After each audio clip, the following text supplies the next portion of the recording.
Just chuck it. So hi YouTube, we're here with Xavier slash zmaster, Hello. and we're going to give him a short interview.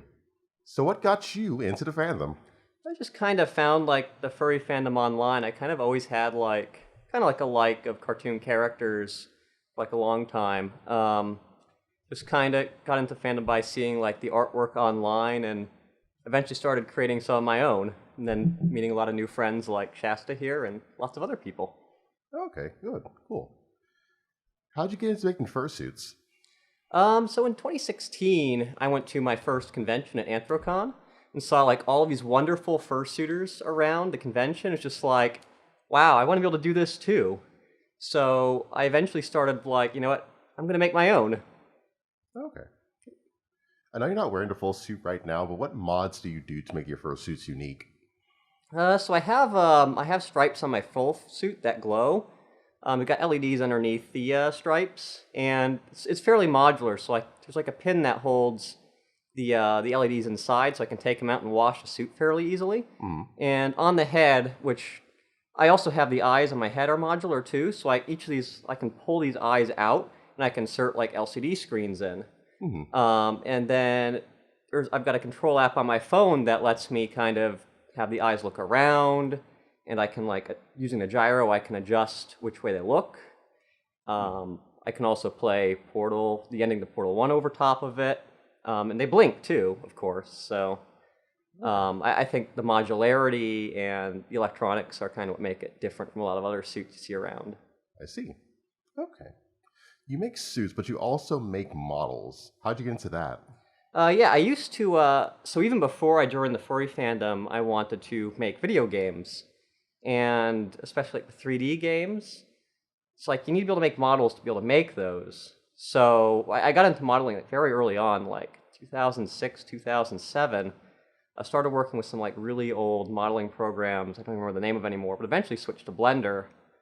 And from there, it's just like once I started getting into the furry fandom, but like you know what, I want to make a model for my character too because I can't draw for crap. Well, it came out very well. We can show it on camera afterward. Yeah. Okay. What's the model you're most proud of? I think it's like it's a hard decision to make because I have like Xavier, my main Fox character, that I really like a lot, and I put a lot of effort into making him over, I think since like 2012, 2013. But more recently, I made this really fancy bus model that has like all the interiors of like a public transit bus would have, you know, nice textures, can animate the individual doors and wheels and everything like that. So it's kind of like a hard, Kind of a tie? yeah, it's like a tie between those two, which, you know, ironically, one is like an animal and one's just like a vehicle. So you also do Minecraft mods. What mods have you made? What do they do? So I've made a couple of mods over the years. I think early on, I made just like a simple mod that lets people vote to make it daytime in the server because not everyone on our servers had like beds, and it was just like one of those things. But I got into like more complex stuff. Like I created a mod that lets you build blimps, that lets you fly around. Unfortunately, that one's been lost to time. But more recently, I've made a mod called Advanced Rocketry that lets you generate different planets, lets you fly to these different planets, build space stations, can let you fly to like the moon. There's a bunch of machines that go with it. You can build the rocket out of blocks, which is different from the other mods out there where the rocket's just like an entity that's just a model. So the customization makes it nice. Okay. Do you need to know a lot about coding to make mods, or is it something that you can just kind of pick up and go?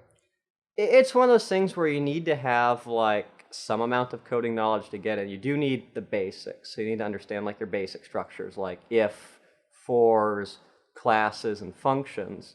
But if you know those basics, then you can get into start making basic stuff and kind of having like that goal of what to make next. Not only can you make cool stuff, but it helps you learn more about the structures of code and things that you can build, and you know, you also kind of learn about other things that you don't necessarily learn in school, like optimizing the code and make sure it runs well enough and stuff. So I'd say going into it, you don't need to know a lot, but you definitely need to know the basics. Okay. So you kind of learn as you go. Yeah, Okay. yeah.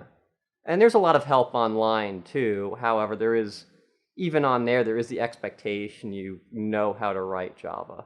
Hmm. So you still do need to know the basics. Okay. And besides what you've already done, what would you like to say to the fandom as a whole? I'd like to say, like, don't be afraid to try new things. You will fail, and that's okay. As long as you've learned from your failures and try and do better next time. Like, this isn't my first fursuit head. The other one looks a lot worse. But I keep improving, I keep trying, so, I'd like to say, don't be afraid to fail. Hmm. Okay. So thank you for interviewing with us, You're welcome. and have a good day, you two. Okay. See ya.